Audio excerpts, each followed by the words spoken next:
Spring is sprung, the lakes are open, and it's time to go fishing in Colorado. Most of the guys are out doing their thing, but have you checked all the details in your boat? We're going to talk about that along with professional fishing guide Dan Swanson on this episode of Fishful Thinker, the podcast. I'm Chad LaChance, and you're listening to Fishful Thinker, the podcast. All things fishful, all the time. Hey guys, Chad LaChance here. Thanks so much for tuning in to this episode of Fishful Thinker, the podcast. Of course, brought to us, as always, by the fine folks at Sportsman's Warehouse. Visit them at 142 stores nationwide or at sportsmans.com. They will ship direct to the store closest to you. As always, we appreciate you joining us in studio with me today. We have Mr. Dan Swanson. He's a retired fishing guide, worked with me for a long time, former professional walleye touring pro as well, and generally a guy that's fishy, born in Minnesota, automatically means you know how to fish. Dan, thanks for joining us. I'm happy to be here. Dan's a little older and a little more experienced than I am. How long have you been gallivanting around the country towing boats?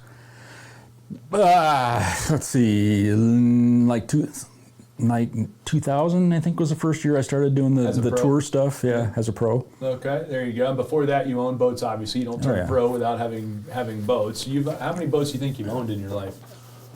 Somewhere around 20, I would guess. Yeah, I'm on my 14th Ranger right here, and then I had a couple boats prior to Rangers as well, plus some small boats. I know you've got some small boats as well. And one thing about lifelong boat ownership, it comes with a certain responsibility of workload, and there's running jokes about the happiest day of boat ownership is the day you buy it and the day you sell it. I don't totally agree with that, but I can tell you can have more happy days if you do some basic stuff in a boat that maybe is not intuitive to people that haven't towed boats for a long time or owned boats for a long time. So we wanted to talk about some of the things that we have seen as pros that are very important to address in your boat consistently, even if it's a newer boat like ours typically are, things that you might not think about as an angler that have to be dealt with on your boat, particularly if you're newer to boat ownership, or if you've got a smaller, simpler boat, things that really need to be addressed on a somewhat regular basis. So we're going to start at the front end of the trailer and work our way back, as well as some of the things that are in the boat that should be addressed as well to make sure you're safe and legal. And that's the biggest thing, safe and legal for us in this situation. Some of you aren't going to agree with some of this, and I totally get it, but what we're going to talk about is safety and legal things and go from there. So first thing, and you and I were just talking about this, Dan, I don't understand it, but nothing ever rattles off my Tundra. Nothing ever rattles off your Sequoia. Right. But every boat I've ever owned, every motor I've ever owned, and every trailer I've ever owned will vibrate stuff loose like crazy. And I don't understand why that is. I mean, you're an engineer, a retired engineer by trade. I have no idea why, but you agree with me that it's true. Stuff just flat comes loose on boats. Yeah, it does. I mean, screws come out. They back out for who knows why. I've got bolts that have got nylocks on them, and they somehow work loose. I have no idea how that happens. And it's not like they're submerged. We're talking about some of the trailer bolts. Yeah, we're talking about trailer boats. Or engine mount bolts that aren't in the water. So let's start at the front of the trailer and work our way back, because some of these things are, again, not intuitive, and yet they're problems we've either personally seen or have happened to ourselves. And first of all, we're going to start right at the very front with the little button on the bottom that releases the brakes on your trailer. If you have a trailer with brakes, If you have a trailer with brakes, understand that pushing that button ever so often on the bottom there to make sure that your brake cable wasn't pulled and is applying your brakes. And we had a failure in a trailer of yours one time, and I towed that thing for like 6 hours, 2 directions, and it felt really heavy. Well, it felt heavy because the brakes were on the whole time. And not only that, it wore out the brakes, and I had to replace both hubs, both rotors and spindles, because the heat had just destroyed them. Exactly. But my Tundra, on the other hand, would pull it, and so you might not notice it. So for me, every time I put the tongue of the trailer on the trailer hitch, I push that button and make sure that the brakes are released on the boat, because it only take a dog walking by and pulling that cable for a second or accidentally yanking it to apply the brakes. It's a safety reason it's there. So that's the first one that jumps out at me, because I've seen that one happen a few times. And if you happen to have a Ranger boat with a parking brake on the trailer, which is a blessing, make sure that thing's loose too. I had a guy come try to get my boat for me. I had asked him to come get my boat, didn't tell him the parking brake was on. he drug my boat up my paved driveway with the brakes locked. Yeah, especially if you have a diesel or something, you don't even notice it. That's what he did. That's right. I love you, Bill Wilson, but the black stripes in my driveway were painful. But anyway, so something you've been running into recently several times, to the point of it's been an ongoing battle now, has been the winch mount, the trailer winch mount. Yeah. Tell us about that. Yeah, so there's 6 bolts that hold the winch mount on, and for some reason, driving down the road, every year I either lose a bolt, lose a nut, and I have to go back around and tighten them up. So what I've learned is that last time I fixed it, I put some Loctite on them instead of in addition to the nylock. in addition to the nylocs. Yep. And then backed them up and actually put a nut on top of the nylock Second nut. Yep. with the Loctite. And I haven't had any problems since, but it's one of those things that regularly every year I check it, or if I'm going to go on any kind of a long trip. I do a lot of trips to Florida, I do a lot of trips to Minnesota, so my trailers get a lot of miles put on them, and this is one of those just on my list of maintenance things before I go anywhere. Well, yeah, and I started checking mine based on your experience and find out that I haven't had one vibrate off and lose it, but they come loose without question. And so, and I just saw a post on a forum on Facebook the other day where somebody couldn't understand why theirs had come off, and they damaged their boat because they didn't notice it when they went to put it on the trailer, and so it didn't line up correctly because it had come so loose that the thing was out of whack. So that's one place it needs to be checked. Moving down from there, basically for me, any bolt on the trailer it needs to be checked. But as I go down the trailer from there, the next place I'm going to head is my spare tire. Now I have a mounted spare tire. I check it from the Ranger factory, it's tight. Same thing. If you don't check that thing on a regular basis, there's only 3 nuts that hold it on there. It doesn't have a full set of nuts on it. They're loose commonly as well. Yep, and then also the mount that holds the trailer hitch, the trailer on, or the spare tire on. You got to check that too. Yep. And backing up a little bit towards the hitch. So some of the older trailers, or maybe some of the newer trailers where the hitch isn't welded on, it's bolted on. So make sure that hitch is bolted on as well. Right, and it's tight. Don't just look at it. You need to put a wrench on it and see if it's tight, and that's very important. And then going down from there, the obvious one, and this is one that it comes even with warnings from the factory. You've got to check the lug nuts on the trailer, and that's good. That's good practice on a car. That's good practice. In fact, a good friend of mine's, his kid's vehicle, they just had a tire come loose on it because the lug nuts came loose after pretty dangerous. The tires had been rotated. You definitely need to check the lug nuts on your trailer, all the tires on your trailer on a regular basis. Yep. And on my boat, one of the things I noticed last summer was that one of my fenders had come loose. Yes, I had a fender come loose. And I had to tighten up all the bolts on that. Yes, 100%. Or even your bunks. The bolts that go in the bottom of your bunks can do the same thing. Along those same lines, when the boat's off the trailer, if you've got one that's more than a couple of years old, I would look at the bunks occasionally when the boat's not on there and make sure that they're not worn through the bunks as far as the carpet goes. Yeah, the carpet. Yeah. I've helped 2 of my friends replace the carpet on their bunks, and if you don't pay attention to that, you won't notice it. Or if the bunks are rotten under the carpet looks fine, but the wooden bunk is no good. And again, not a good scenario. We helped mutual friend Ronnie fix one of his, where his bunk had broken. Tire pressure as well. I'm a junkie for tire pressure. Coming from the racing background and a guy who believes performance starts with traction, tire pressure is a giant thing for me. I'm constantly checking the pressure on my tires. And it's not a bad idea to rotate your tires. So if you got a tandem axle trailer, just rotate your tires just like you would with a car. There you go. That makes good sense there. And I typically haven't had them long enough for that to matter very much for me because I only have a couple thousand miles on the trailer typically. But yes, 100%. That's an agreement because they don't wear the same. And there's no doubt, even at the end of a summer of mine of just a couple thousand miles, I only live a half mile from the boat ramp I hit most often. So I don't put a lot of miles in my trailer, but I still notice a difference in the wear. So that makes perfect sense. Working back from there, what's next? On the trailer? Yeah, probably the buckles, huh? Yeah, the buckles on the back. If you've got boat buckles, make sure that they're bolted on really well.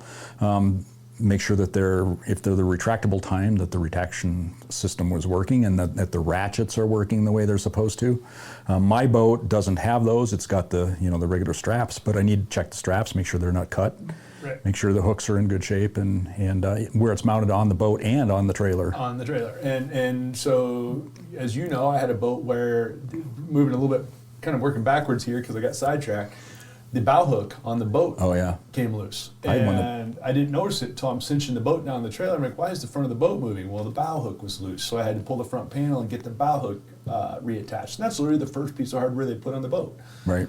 I actually had one of those break. Yeah, there you go. People see what we're talking about? So carry one of those with you. The other thing, speaking of braking, you mentioned we were talking about this, the winch strap on the Yes. front. And I've never broken one, but I had one get cut halfway across because the strap got caught on basically a little crossed up in the thing, wasn't laying flat, and it cut the strap. I just happened to see it before it broke, but safety strap breaking's not Yeah, a big deal. and if you've got an older boat or an older trailer and it's been sitting out in the sun, the Right. UV will eat those things up and they just rot. So it's it's a good not- idea to keep an eye on that and replace it when it starts to look kind of nasty. Yeah, and a guy was just on a Colorado fishing forum the other day and posted that his winch strap had broke because he went to winch his boat up on the trailer and the strap broke and it was dry rotted, as you're pointing out, and it broke. And it caused him a problem because now you can't tow the boat home.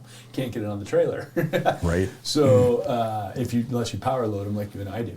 All right, so trailer stuff seems pretty clear on that, but the reality of the situation, the easy answer is check every single bolt on the trailer and the air pressure in your tires and the straps, and you'll probably have your trailer more or less dealt with. Yeah, well, you still want to deal with the hubs too.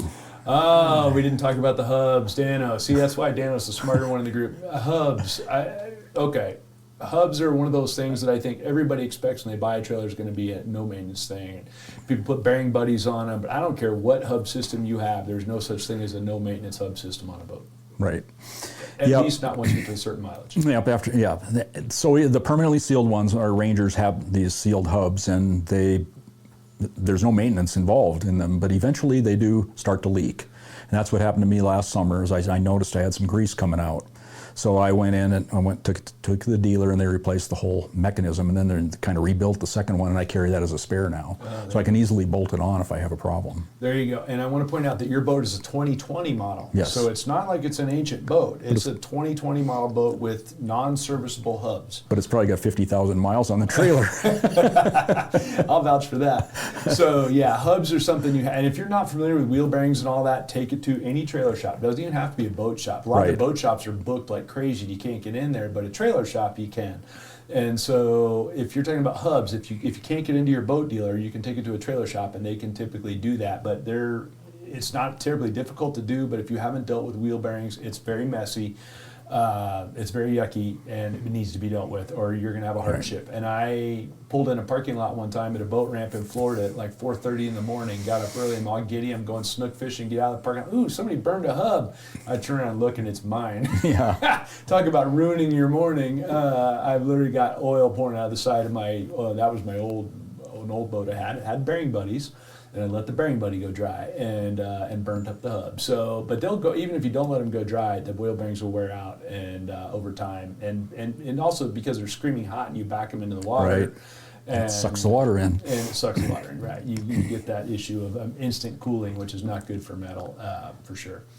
All right, so let's talk about some of the stuff inside the boat at this point. And I'm going to actually, since we worked front to back, let's go the other way around. Let's start at the back now and work our way forward since we're in there.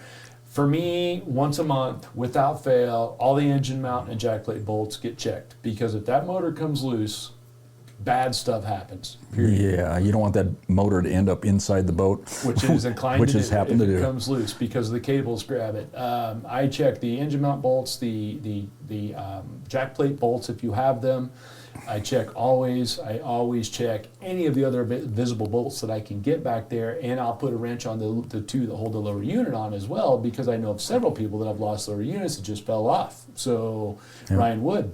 Yeah. Won the national championship with Ryan Wood, had a lower unit completely fall off his boat running down the lake for no apparent reason. It hit anything, just fell off. The boat gets very uncontrollable when that happens. Yeah, it looked like the old video game Tron. His GPS track, the boat's going in a straight line, one direction, just turned 90 degrees, and then started spinning little curly cues. Right, and they toss you right out. Yep. And so that's a big one. You have to check anything that's holding the structural stuff on the back of the boat needs to be checked on a regular basis. And again, you can't look at it. You have to put an actual wrench, preferably a torque wrench, which is what I do, and double check and make sure they're tight. And I would say, even though I check mine once every month or 6 weeks, I would say about once every other time I find one that could use a little bit more torque on it. Yeah, and then the plastic housing, like the cowling or the lower part of the motor, I had one of those peel off on me when I was in Florida. I was 20 miles offshore, and all of a sudden that thing came loose, and I was tying it up with 60-pound lines just to hold it in place so I can get back in. What kind of knot do you use for tying your motor together? I'm just curious. I can't remember. Yeah. Whatever worked. Whatever worked, right? Yeah, but jokes aside, all that stuff has to be checked, and it needs to be checked on a regular basis. Then moving inside the boat. Let's go from there, move inside the boat. Let's pop the bilge compartment open. Yeah. And a common one, battery terminals. I've had problems 2 years ago on my boat, and the first thing we found was a battery terminal was just loose. It was a factory battery terminal. Nobody had touched it. It just worked itself loose, and I was getting an intermittent battery connection, which lithium-ion batteries don't like. So I'll check anything in there as well. Mm-hmm.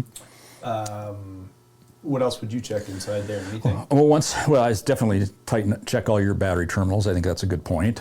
Checking your breakers, make sure that they're good, because they do wear out, especially if you're using them as a switch, which you're not supposed to. Don't do that. Yes, don't use your breakers. But it's funny how people hook them up that way. That's that part. But then start looking at your bilge pumps. Bilge pumps, I think, are a big one. I want to hit this one hard because unless your boat leaks, you don't ever hear from your bilge pump. Unless you fish in the rain, you don't ever hear from it. And most modern fishing boats have at least 2, and sometimes 3 inside the boat, one of which will be on a float switch, which will come on its own. Well, if your boat doesn't get water in it and you don't fish in the rain, you have no idea. So that thing sits there and doesn't move. It doesn't spin at all for years maybe. Then the boat starts filling up with water and the switch flips it on, but the electric motor no longer works. Yeah, and one thing that happens is that you're tying up baits, you're cutting your line, the line goes in the hull, and then it goes down into the bilge area, and then the bilge sucks that piece of line in and it stops the impeller, and you don't know it. Or a little piece of gravel. Or a little piece of gravel, or if you've whatever. ever driven down a dirt road, you figure out how many little tiny pieces of gravel in your boat when you get there, or off your feet, or anything like that. But it all drains into the bilge, and then it has a potential to get sucked into the bilge pump. Right. And so, and I probably had a dozen, maybe not a dozen, I probably had a half dozen bilge pumps go out over all my boats over all my years. Right, and the beauty about the bilge pumps is they are a cartridge system. So you can actually buy a spare cartridge and toss it in the boat in your spare parts, and it makes it real easy to change without having to change the whole pump and all the tubing and everything. Right, and depending on if you can get to it while you're in the boat, but that's a key thing to check. Another thing at the back of the boat is your plug. Yeah. The rubber on your plug, if it's dry rotted, that's going to cause you problems. If you lubricate it, your plug is very easy to use. We have the remote plug that's kind of basically a flow right valve. But if you put some of the O-ring lube on it, that thing works very smooth. If you don't, it's very sticky. So that's an easy thing to do. And if your plug is not attached to your boat, carry an extra plug. Yeah. That's day one stuff, but an extra plug needs to be in your boat all the time. Don't you think? Yes, absolutely. And on some boats, they're on the outside. If you can reach over the top and put it in when you leave the plug out or whatever, that's nice, but there's a lot of boats you can't do that. So always a good idea to double check the plug before you back the boat in anyway. Well, I put mine in stupidity at the Fulman Open Bass Tournament one time, and it's a 12-hour tournament from 7 p.m. to 7 a.m. I forgot the plug wasn't in the boat, and I put the boat, and this was before they had the remote plug. Well, there's a step in the hull. I won't go into too much of that, but the plug's a long ways underneath there. So long story short, before the tournament got going, the first hour of the tournament, I literally stripped down to my boxers, jumped in the lake, swam under my boat, and put the plug in it. That's a good story. And then got back in my boat and got to fish all night wet. Fortunately, it was nice weather. But yeah, I mean, you definitely need to check that, and you need to have a plug. It's all there, and they're cheap, and it's small. Have an extra plug in your glove compartment all the time. Yes. 100%. What else inside the boat? Go around tightening up screws. We talked about that a lot, and it's amazing. I mean, even in a high-end boat like we've got, I've got screws that I know exactly which ones they are. That I look at them and they're backed out a quarter of an inch, and I don't know why. Yep. I just go back around, snug them. I've gotten to recognize when I find one on the floor of the boat. Oh, I know where this came from. One of the latches, or this came from one of the one that consoles. holds the seat on. Yeah, or the seat. We had the seat come loose in my boat. I actually had the seat come loose in my boat. I had the steering wheel come loose in my boat because there was a single nut that holds the steering wheel on the boat, and that nut had backed out. So, long story short, we're kind of beating a dead horse. If it can be tightened, check it and tighten it. That's pretty much, yeah. We could have made this a lot shorter. Yeah, every bolt, check and tighten it. But literally, like the waterproof compression latches in your deal, the hinge bolts, all of that stuff, it just needs to be checked. Another thing I think is important: if you have fuses instead of breakers, carry your fuses, because no faster way to ruin your fishing trip is find out your electronics won't turn on or something like that because of a fuse. So if you have fuses in your boat, carry a small fuse kit, and they're easy to replace, whether they're blade types or the barrel types, it doesn't matter, inline or whatever. Carry them. Just make sure you have the right volt or amperages available to you. Right. And that's easy. Do you carry a toolkit in your boat? Yes, I do. And roughly what's in that? I don't need to know exactly. Well, mine's actually a pretty complete kit. Oh yeah, we're talking about Dan Swanson here, guys. So he might have a full Craftsman box in there for all I know. It's not that big, but I got a pretty complete toolkit, probably more than I really need. Yeah. But you definitely need a proper wrench. Yep. And if your prop's got a cotter key, you probably need one of those. For your trolling motor. For your you need a wrench for your trolling motor, and maybe if there's a cross pin that holds that in place. And I carry an extra prop for my trolling motor for the same reason. You gotta have an extra prop. I've broken a lot of trolling motor props over the years. So there's stuff like that. I think pretty much you need a tool for every. If it's got a Torx head, you need a Torx that fits that one. If it's a flat, if you need a Phillips, you need a flat prop wrench, whatever size. Everybody needs 10 millimeters, right? Right, yeah. So you need to carry certain things. I probably carry more than I really need because it's just easier just to throw in a whole toolkit, but you could reduce it down to just a handful of tools. Which is more what I do. You're a better Boy Scout than me. I've got stuff to replace the trolling motor prop, the prop itself, the nut, the pin itself, and the extra nut. Same thing with the big prop on the back, and I carry Phillips and flats for dealing with any screwdrivers in there. And actually, my current boat, there are no flats, so I carry just Phillips in there now. Right. And a Torx for if I need to pull the bow or the whatever console covers are Torx. I carry those. I carry some electrical tape, which you got to have. Mm-hmm. I carry a pair of side cutters, which I want to throw out. Side cutters, get a good quality pair and keep them in your boat. Not because you're likely to do wiring repairs with them, although you might.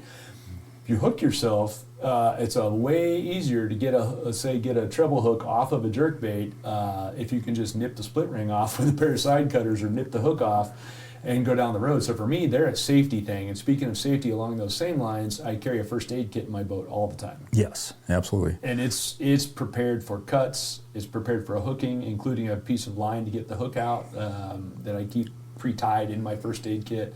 A selection of Band-Aids in there, a selection of gauze in there because you could be cut or stabbed at any given point by a fish or yourself. I carry those for sure.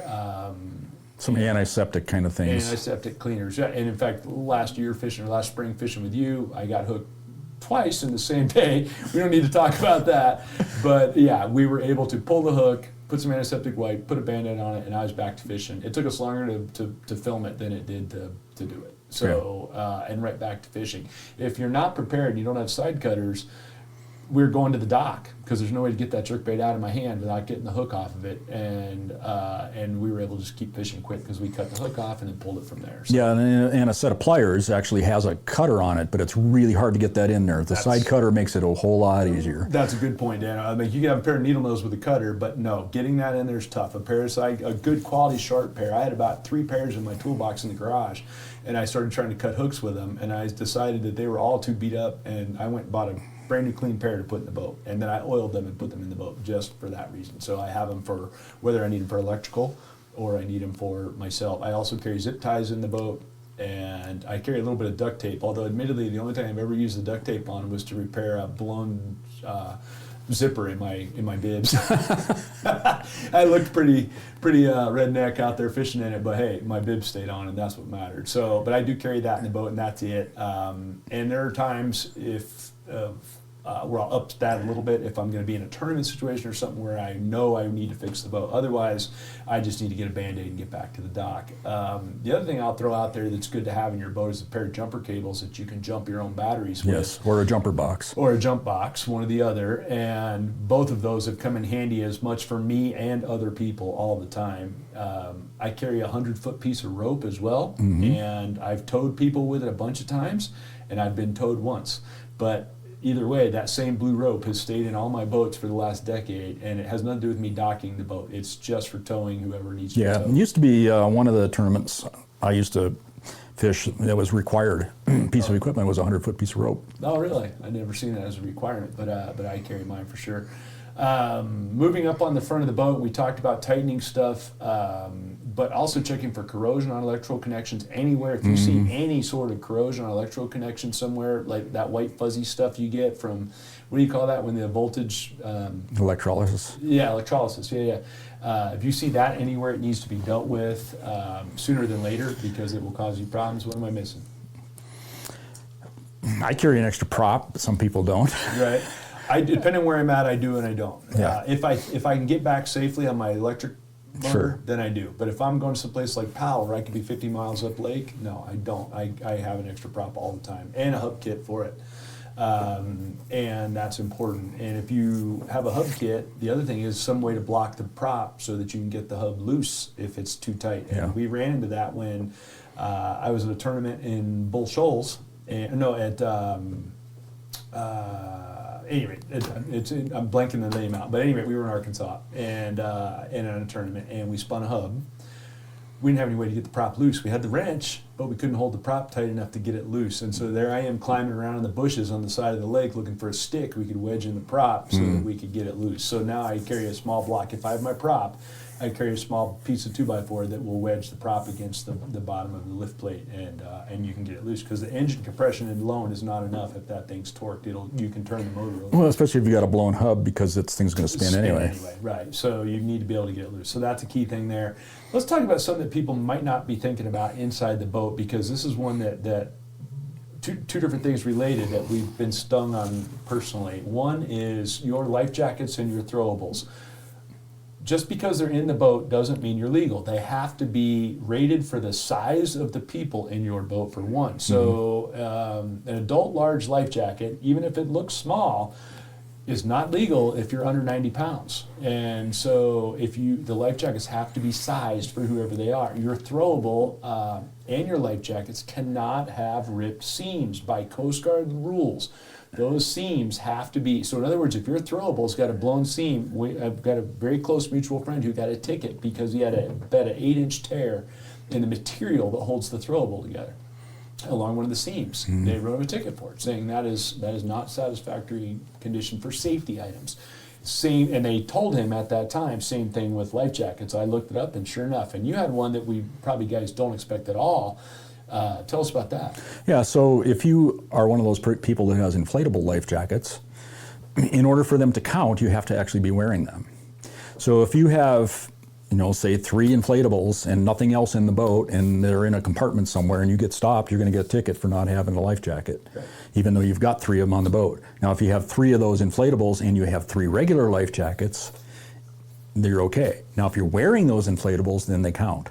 So it's kind of confusing, but it is Coast Guard regulations. Yeah, the point of it being is if you're going to use inflatable life jackets, then either wear them or back them up. Or it's Yes. Coast Guard. This is not a state thing. This is a Coast Guard thing. So I never knew that before either, and I was kind of limping through because I was like, well, the inflatables don't take near as much room in the boat, Right. and they're more comfortable to wear. But you have to actually have them on, or you have to have backup life jackets. And then remember, if you have inflatables, make sure you check the charge.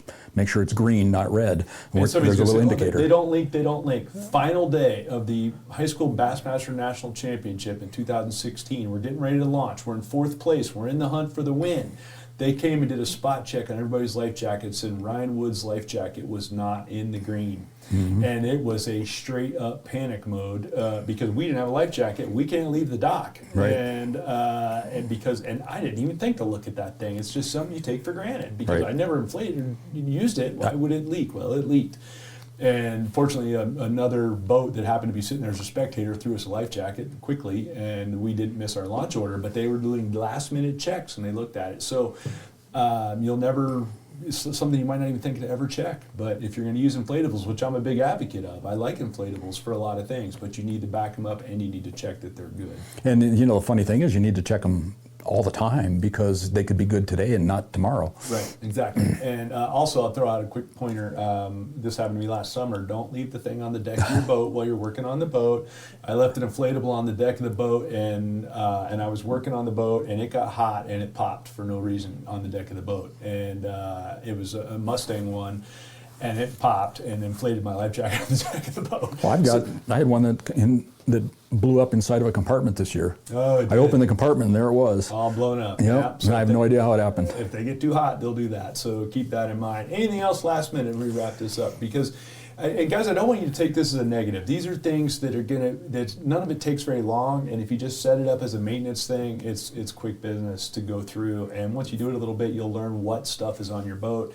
I also want to point out, it doesn't matter if you've got a 12-foot boat on a little tiny trailer, the bearings still need checked, the bolts still need checked, all of that stuff, all the way up to a 20 Well, plus foot don't wall. forget your lights, turn signals and backup and all that kind of stuff too. They also get submerged on a regular basis and can be key, or your wiring can get caught. The thing about trailer wiring is it can get caught. Just keep an eye on all of that stuff as well. So it's just best practices, guys. If you have questions on any of this, shoot me an email. I'll be glad to tell you how to handle that. That's chat@fishfulthinker.com. Daniel will be on another podcast with us. Anytime.